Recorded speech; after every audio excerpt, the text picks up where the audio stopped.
राम राम जी। आज आपके साथ एक मंगल राशि परिवर्तन के विचार को साझा करने के लिए आपके पास आ रहा हूँ इस वीडियो के माध्यम से। मंगल देव 2 अगस्त 2026 को राशि परिवर्तन करेंगे। मंगल देव राशि परिवर्तन करके वृष राशि से निकलकर मिथुन राशि में जाएंगे 2 अगस्त रात को 10:51 के आसपास। अभी तक वृषभ राशि में थे और शनि की दृष्टि से दृष्ट थे। अभी ये मिथुन राशि में जब चले जाएंगे मंगल देव, तो शनि की दृष्टि से हट जाएगी। मंगल का प्रभाव इतना वैल्यूएबल क्यों होता है? क्योंकि मंगल के प्रभाव को जानने के लिए हमें जानना पड़ेगा कि मंगल कौन। मंगल सेनापति, मंगल पुलिस, मंगल आर्मी, मंगल अग्रेशन, मंगल लड़ाई, मंगल इंजीनियरिंग,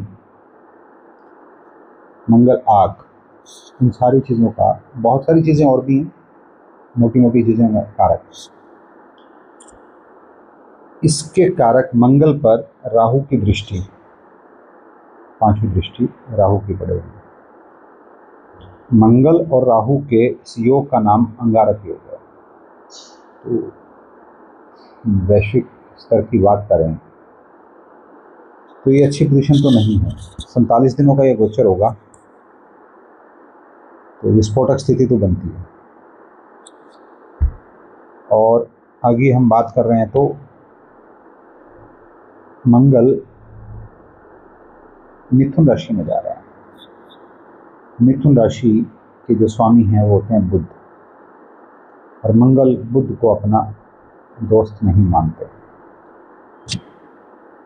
मंगल अगर हम कालपुरुष की कुंडली के हिसाब से देखें तो तीसरे भाव में जा रहे हैं। तीसरा भाव पराक्रम का भाव है। मंगल पराक्रम का कारक, सेनापति खुद पराक्रम के भाव में जा रहा है। और इससे भी बड़ी बात कि कुछ दिन वो वहाँ पे उस घर के मालिक जो कि बुध हैं, मिथुन के मालिक बुध होते हैं, उनके साथ रहेंगे 4-5 दिन। तो आइए हम कुछ इस पे राशि वाइज चर्चा करते हैं। पहली राशि जिसकी हम बात कर रहे हैं, मेष, कालपुरुष की पहली राशि है।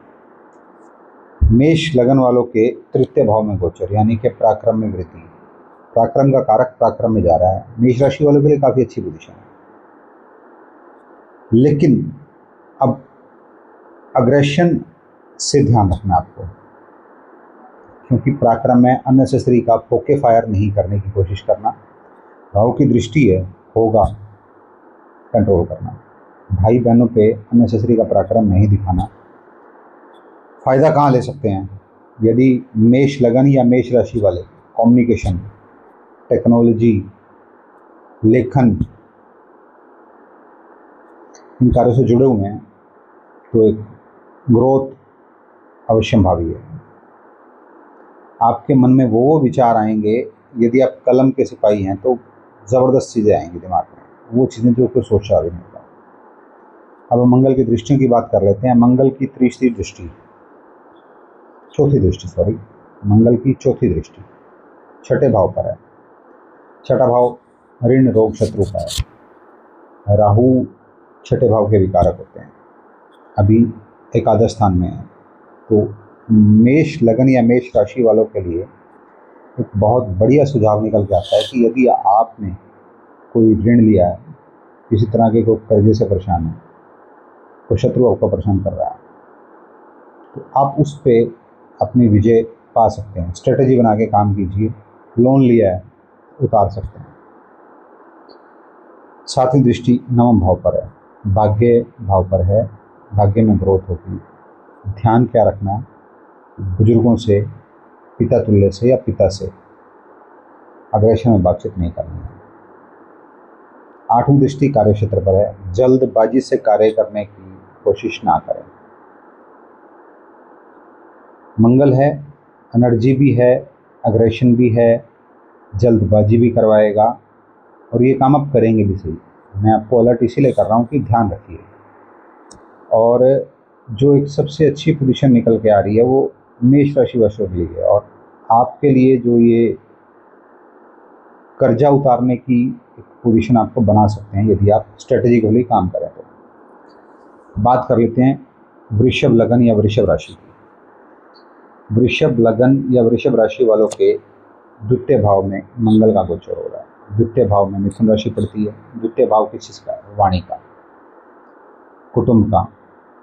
तो मेष के बाद अब वृषभ की बात कर रहे हैं हम। वृषभ वालों के कुटुंब भाव में, वाणी भाव में गोचर कर रहे हैं।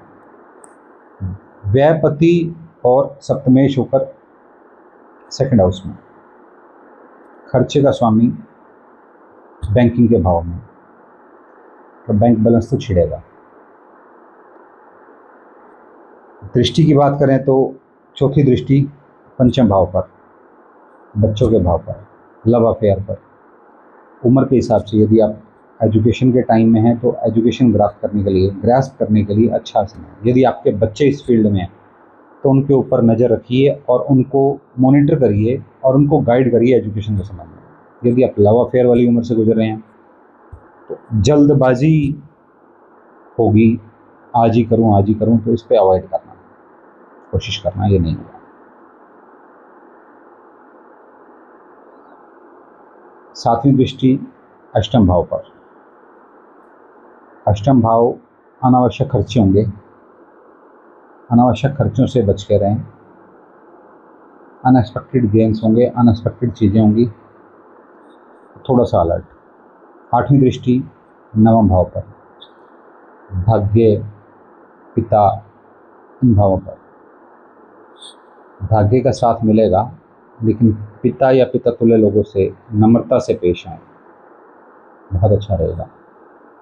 और वृषभ राशि वालों के लिए अलर्ट, अनावश्यक खर्चे से बचें, कड़वी वाणी से बचें। एक छोटे होते ना, जब बहुत छोटे थे तो पत्राचार का समय था, उस टाइम लिखा करते थे, बड़ों को चरण वंदना, छोटों को प्यार। तो ये मंत्र है आपके लिए, वृषभ लगन या वृषभ राशि वालों के लिए।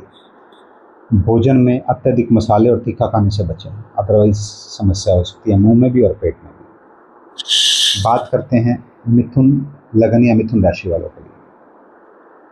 मिथुन लगन में ही या मिथुन राशि में ही मंगल का गोचर हो रहा है। मिथुन लगन के लगन में, और आपके लाभ के स्वामी हैं और छठे भाव के स्वामी हैं। लग्नेश के मित्र नहीं, ज़्यादा अच्छी पोजीशन नहीं है, लेकिन अग्रेशन आ जाएगा मिथुन लगन वालों को। परिवार में तनातनी का माहौल आ सकता है। दृष्टि की बात करें तो चौथी दृष्टि आपके चौथे स्थान पर है। सुख, माता, इनसे रिलेटेड कोई भी ज़रूरत है तो तुरंत पूरा कीजिए। सातवीं दृष्टि सप्तम भाव पर, अग्रेशन पार्टनर, लाइफ पार्टनर पर दिखाने की ज़रूरत नहीं, आएगा, सिचुएशन भी बनेगी, तब कंट्रोल करना। आठवीं दृष्टि अष्टम भाव पर, अनएक्सपेक्टेड चीज़ें होंगी, इन चीज़ों को ध्यान रखना और अवॉइड करना है। लेकिन कोई भी काम करना है विदाउट कम्युनिकेट करे, विदाउट देखे, पहले लिख पाछे दे, भूल पड़े तो कागज़ से दे, बिना लिखे कोई काम नहीं करना। अलर्ट, हाइपर एक्टिव होने से बचना है मेष और मिथुन लगन और मिथुन राशि वालों को। पार्टनर और लाइफ पार्टनर पर प्रेशर नहीं, क्योंकि शनिदेव राहु की दृष्टि से दृष्टि और आपके लगन में आए हुए हैं। अग्रेशन भी मिलेगा और प्रेशर भी मिलेगा, तो इसको अवॉइड करें तो ज़्यादा अच्छा रहेगा। ये अभी हमने 3 लग्नों के लिए या 3 राशियों के लिए बात करी। हर राशि के लिए उसकी ग्रह गोचर, उसकी दशाएं अलग अलग स्पोर्ट होती है। मैं सिर्फ एक जो बात कर रहा हूँ, सिर्फ एक पर्टिकुलर ग्रह की, मंगल जी की बात कर रहा हूँ, उनके गोचर से।